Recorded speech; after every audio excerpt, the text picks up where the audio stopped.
Hello friends. स्वागत है आप सबको केम क्रिस्टल की नई दुनिया में। और आज शुरू करते हैं हमारा केमिकल इक्विलिब्रियम। केमिकल इक्विलिब्रियम जिसका डेफिनेशन है the state of a system where its property do not change with time. Chemicals की केमिकल प्रॉपर्टीज होता है, जो प्रॉपर्टीज में केमिकल प्रॉपर्टीज होता है, उन प्रॉपर्टीज टाइम के साथ अगर चेंज नहीं होते हैं, यानी कि उन प्रॉपर्टीज जैसा पहले थे और बाद में वही प्रॉपर्टीज मिलते हैं, तो उसे हम कहते हैं केमिकल इक्विलिब्रियम। यानी कि chemical properties are state of rest में।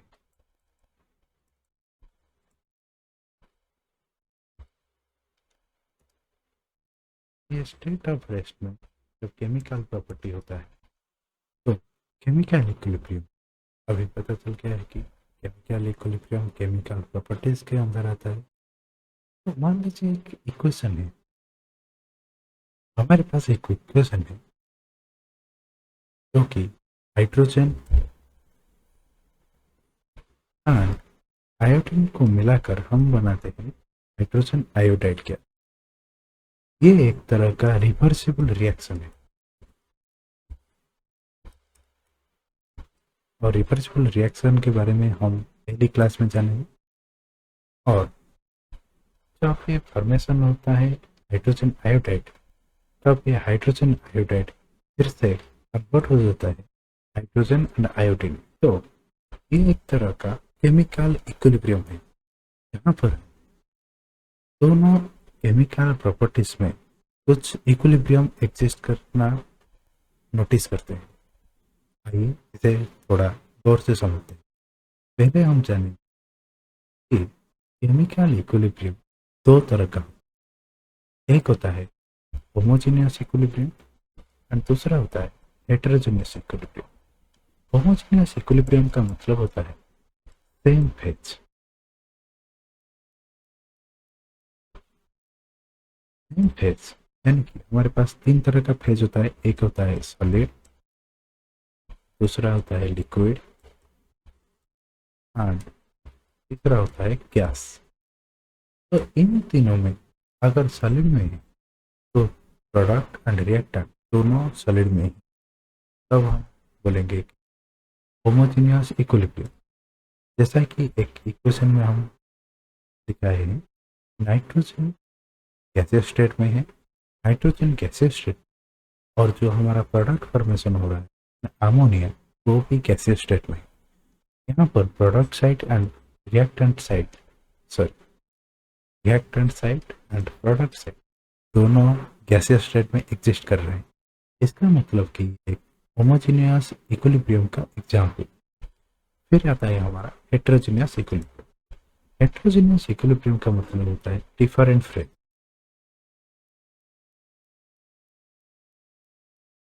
यहाँ पर जो रिएक्टेंट होता है वो सॉलिड में है, और जो हमारे प्रोडक्ट है उनमें से एक सॉलिड में है लेकिन दूसरे गैसेस में है। तो यहाँ पर हमारे डिफरेंट फेजेस की एग्जाम्पल से तो हम इसे कहेंगे हेटेरोजेनियस इक्विलिब्रियम। अब हम समझते हैं, हमारे पास रेट ऑफ रिएक्शन का एक ग्राफ है जहाँ पर दो तरह का ग्राफ दिखा रहा है। एक होता है फॉरवर्ड रिएक्शन के लिए और दूसरा बैकवर्ड रिएक्शन। और यहाँ पर हमारा एग्जिस्ट करता है इक्विलिब्रियम पॉइंट, यानी कि यहाँ से इंफिनिटी तक इक्विलिब्रियम एग्जिस्ट कर रहा है। ये हमें मालूम है कि जब हम एक रिएक्शन करते हैं यानी कि ए से बी फॉर्मेशन करते हैं, ए हमारा रिएक्टेंट है और बी है हमारा प्रोडक्ट, और ए हमेशा खत्म हो रहा है और बी हमेशा फॉर्मेशन हो। तो हम बोलते हैं कि ए हमारे पास जब शुरू से खत्म हो रहा है, यानी कि हमारे पास एक थाली है, इसमें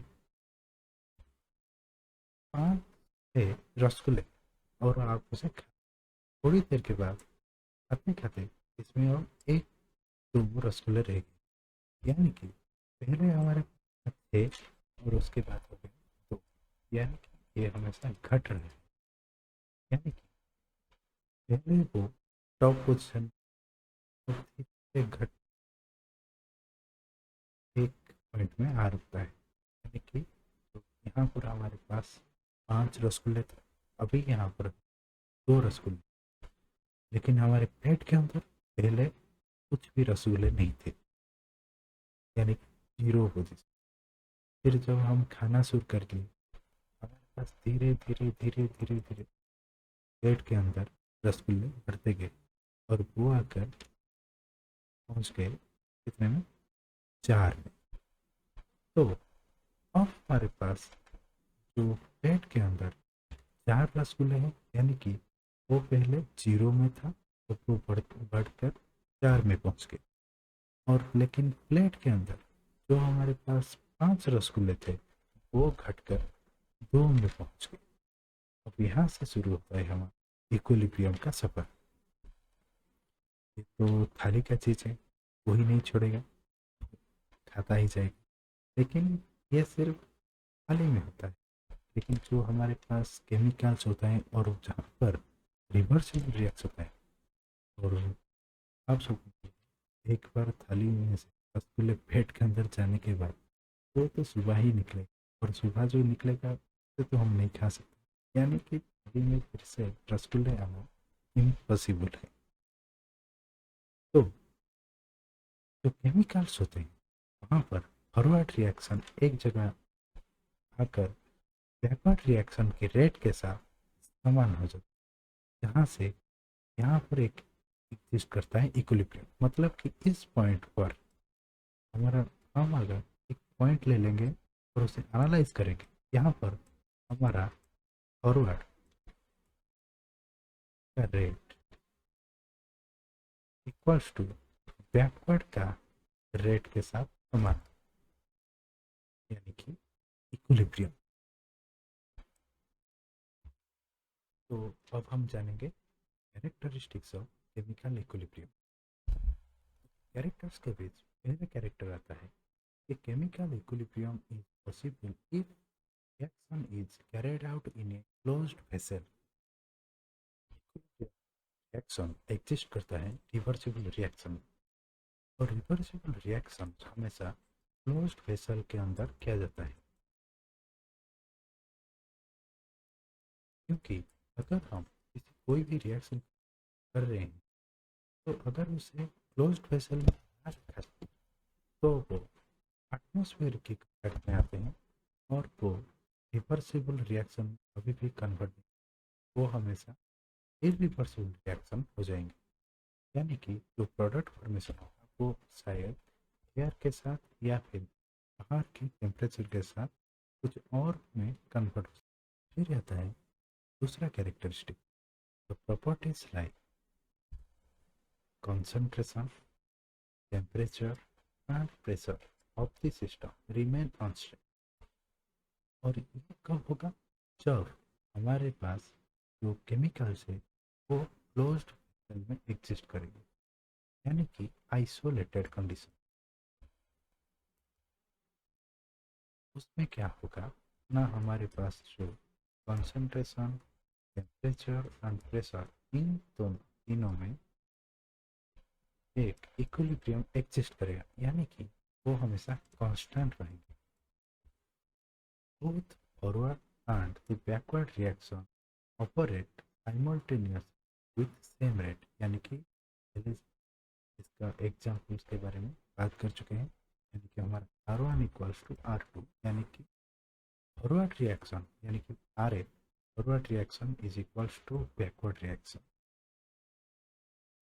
फिर आता है हमारे पास आखिरी वाला characteristic, the catalyst does not affect the state of equilibrium. Catalyst मतलब कि एक ऐसी सब्सटेंस है जो केमिकल रिएक्शन को फास्ट कर देता है, इक्विलिब्रियम में भी कोई भी इफेक्ट नहीं दिखाता है। ये सिर्फ और सिर्फ रिएक्शन को फास्ट कर लेता है, और रिएक्शन फास्ट होने से क्या होगा ना, जो R1 है वो भी फास्ट हो जाएगा, जो भी RP है वो भी फास्ट हो जाएगा, और दोनों में इक्वल इक्वल ही हमेशा रहेगा। तो इसके मतलब कि इक्विलिब्रियम ही एग्जिस्ट करेगा और कैटालिस्ट कभी भी अफेक्ट नहीं करेगा। Thank you everyone.